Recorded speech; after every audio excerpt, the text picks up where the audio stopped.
সর্বজনীন pension scheme প্রত্যয় নিয়ে তৈরি হওয়া সংকট সমাধানে আজ পাবলিক বিশ্ববিদ্যালয়ের আন্দোলনকারী শিক্ষকদের সাথে বৈঠকে বসার কথা ছিল আওয়ামী লীগ সাধারণ সম্পাদক ওবায়দুল কাদের ও শিক্ষামন্ত্রীর। তবে বৈঠকটি কখন হবে সে বিষয়ে এখনও নির্দিষ্ট কিছু জানা যায়নি। প্রত্যয় স্কিম বাতিলের দাবিতে এখনও অনড় অবস্থানে দেশের পাবলিক বিশ্ববিদ্যালয়ের শিক্ষকরা। চতুর্থ দিনের মতো একাডেমিক ও প্রশাসনিক কার্যক্রম সবকিছু বন্ধ রয়েছে। শিক্ষক নেতারা জানিয়েছেন, বৈঠকে কোনো ফলপ্রসূ আলোচনা না হলে তাদের এই আন্দোলন চলবে, আর দাবি মানা হলে চলমান কর্মবিরতি প্রত্যাহার করা হবে। এদিকে শিক্ষকদের এই আন্দোলনের কারণে দেশের 56টি পাবলিক বিশ্ববিদ্যালয়ে অচল অবস্থার সৃষ্টি হয়েছে। ক্লাস ও পরীক্ষা বন্ধ রয়েছে। এখন জন্ম সনদ দিয়ে খোলো বিকাশ স্টুডেন্ট অ্যাকাউন্ট। নিজের বিকাশ নিজে কর। এ বিষয়ে আরো খবর নিয়ে আমাদের সাথে যুক্ত আছেন সহকর্মী শারমিন নীরা। নীরা, আপনি বলেছিলেন এর আগের সংবাদ সংযোগে যে সেতুমন্ত্রী এবং আওয়ামী লীগের সাধারণ সম্পাদক ওবায়দুল কাদেরের সাথে আজকে শিক্ষকদের বৈঠক হবে না এবং শিক্ষামন্ত্রীর সূচিতেও বৈঠকের বিষয়টি নেই। এরপর এ বিষয়ে আর কোনো নতুন তথ্য কি আপনার কাছে এলো?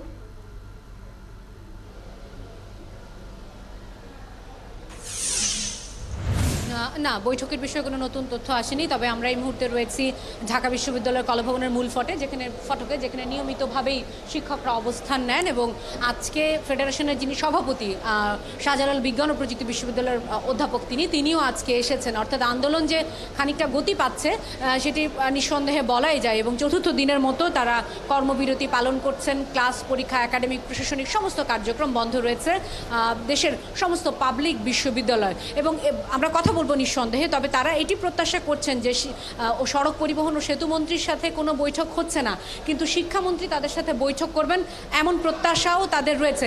আমরা একটু কথা বলে নিতে চাই বাংলাদেশ বিশ্ববিদ্যালয় ফেডারেশনের যিনি সভাপতি রয়েছেন তার কাছ থেকে একটু জানতে চাই। স্যার, আপনি এর আগে বলেছিলেন যে এটা যেহেতু আপনাদের মাদার মিনিস্ট্রি শিক্ষা মন্ত্রণালয়, এতগুলি বিশ্ববিদ্যালয় অচল অবস্থায় রয়েছে, সেই বাস্তবতায় শিক্ষামন্ত্রীর দায়িত্ব আসলে কি হতে পারে?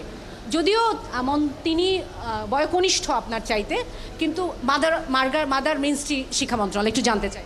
আমরা শিক্ষামন্ত্রী মহোদয়ের সম্পর্কে কোনো ধরনের কটূক্তি অসমাজকতা করতে চাই না। তবে এটা মন্ত্রণালয়, বিশ্ববিদ্যালয় যে কারণেই হোক না কেন, বিশ্ববিদ্যালয়গুলো যখন পুরোপুরি শাটডাউনে চলে গেছে, এটা আমাদের যেমন মাথা ব্যথা, ছাত্রছাত্রী অভিভাবকদের এবং শিক্ষা মন্ত্রণালয়ের মাথা ব্যথা। কেউ না হলে তাদের ঘুম প্রথমে হারাম হয়ে যাওয়া উচিত যে যত দ্রুত সম্ভব এটা খোলার ব্যবস্থা করা। সেই খোলার ব্যবস্থার সবচেয়ে সহজ পথ, প্রথম যে ধাপটা হচ্ছে যত দ্রুত আমাদের দিকে আলোচনা। কেউ না আসলে জানি না ওনাকে কেন সেই অথরিটি দেওয়া হয়নি, কারণ আমাদের কথা অফিসিয়ালি ওনাদের শুনতে হবে। আর উনি যদি মনে করেন অন্য মন্ত্রণালয়ের এক্সপার্টদের ডেকে নিয়ে আসবেন, সেটা উনি জানেন। প্রায় 1.5 মাস ধরে নানা সময় আপনারা কর্মসূচি দিয়েছেন, ক্লাবে সংবাদ সম্মেলন করেছেন, সরকারের উচ্চমহল থেকে কেন আপনাদের সাথে বসছে না? কি মনে করেন, একটু ছোট্ট করে জানতে চাই। এই কথাটা বলা খুব কষ্টের, তো এটা বলবো, এটা রেসপেক্টের অভাব শিক্ষক সমাজের প্রতি। আর একটু আমার মনে হচ্ছে আরও একটু আশা করব আমাদের উদ্যোগ করতে হবে এই শিক্ষা প্রতিষ্ঠানগুলোর প্রতি আরও একটু দায়িত্বশীল হওয়া।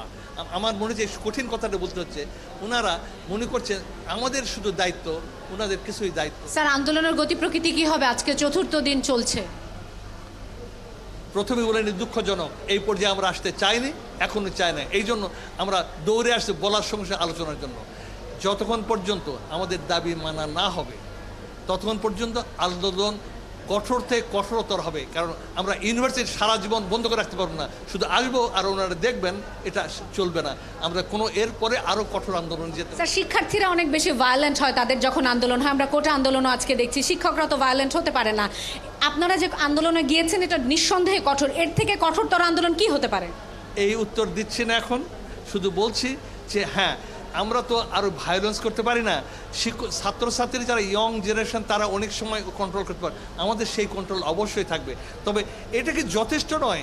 শিক্ষকগণ প্রতিদিন এখানে এসে বসে থাকে, তা আমরা যদি দল ধরে ধরে কোনো যাই ডেমনস্ট্রেশন, সবচেয়ে জাতির জন্য দুঃখজনক হবে যে শিক্ষকরা ডিমনস্ট্রেট করতে হচ্ছে ছাত্রছাত্রী ইয়ং কলিগদের মতো, যে দ্বারাই মিছিল করা শুরু করছে। ধন্যবাদ। আমরা শুনছিলাম, আমরা আসলে গত 4 দিন ধরে বক্তব্য শুনছি, শোনানোর চেষ্টা করছি। আমাদের 71 জার্নাল বলেন, অন্য যত সদস্য আছেন সেগুলোতেও আমরা জানানোর চেষ্টা করছি। গণমাধ্যম কর্মী হিসেবে আমাদের দায়িত্ব যেটি, এবং শিক্ষকরা যেটি সুস্পষ্টভাবে প্রথম দিনও বলেছিলেন, আজও সেটি পুনর্ব্যক্ত করেছেন যে দাবি আদায় না হওয়া পর্যন্ত বিশ্ববিদ্যালয়ের যে অচল অবস্থান, সেই অচল অবস্থান চলবে। শুধুমাত্র ঢাকা বিশ্ববিদ্যালয় নয়, যদিও এটা বিশ্ববিদ্যালয়ের সমস্ত বিশ্ববিদ্যালয়ের একরকম নেতৃত্ব দেয়। আমরা বাংলাদেশ প্রকৌশল বিশ্ববিদ্যালয়ের শিক্ষক সমিতির নেতাদের সাথেও কথা বলেছি। আজ বৃহস্পতিবার তাদের বন্ধ, বৃহস্পতি এবং শুক্র। আগামী রবিবার থেকে তারা একইভাবে যেভাবে অবস্থান কর্মবিরতি যা তাদের চলছে অনির্দিষ্টকালের, সেটি চালিয়ে যাবেন। অনেক ধন্যবাদ শারমিনীরা, সঙ্গেই থাকবেন। সর্বজনীন পেনশনের প্রত্যয় স্কিম নিয়ে বাতিলের দাবিতে পাবলিক বিশ্ববিদ্যালয়ের শিক্ষকরা আন্দোলনে রয়েছেন, তার সবশেষ খবর জানাচ্ছিলেন সহকর্মী শারমিনীরা।